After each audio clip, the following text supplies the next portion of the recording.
भारतरत्न महामानव डॉक्टर बाबासाहेब आंबेडकर यांच्या नेतृत्वाखाली नाशिकमधील काळाराम मंदिर प्रवेश सत्याग्रह लढ्यातील सत्याग्रहांना अभिवादन करण्यासाठी 2 मार्चला भव्य ऐतिहासिक अभिवादन सभा होणार आहे। यासाठी नुकतीच समितीचे अध्यक्ष लक्ष्मीकांते यांच्या अध्यक्षतेखाली बैठक संपन्न झाली।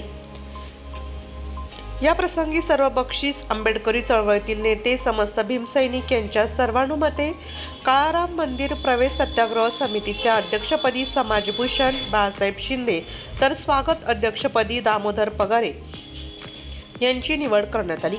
कार्यक्रमाचे सूत्रसंचालन भिवानंद काळे यांनी केले तर निमंत्रक विपिन करणारे यांनी आभार व्यक्त केले।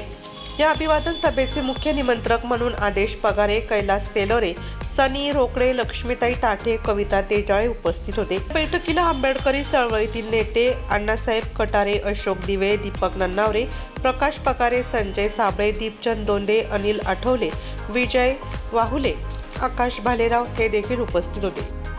अभिवादन सभेच्या आज 2 मार्चची खेळीमेळीच्या वातावरणामध्ये आज गेस्ट हाऊस इथे मीटिंग संपन्न झालेली आहे आणि या मीटिंगमध्ये सर्व ज्येष्ठ तोला मोलाचे भीम सैनिक सर्वांच्या अध्यक्षतेखाली, म्हणजे मला जरी अध्यक्ष केला असेल पण माझ्यापेक्षा सर्व ज्येष्ठ आहे त्यांच्या सर्वांच्या मार्गदर्शनाखाली बाळासाहेब शिंदे यांची अध्यक्षपदी निवड करण्यात आलेली आहे आणि दामोदर पगारे यांची स्वागत अध्यक्षपदी अण्णाची निवड करण्यात आलेली आहे। भिवानंद आप्पा काळे यांची सूत्रसंचालक म्हणून निवड करण्यात आलेली आहे। कैलास तेलोरे हे मुख्य निमंत्रक म्हणून आणि सनीबाई रोकडे मुख्य निमंत्रक म्हणून यांची निवड करण्यात आली।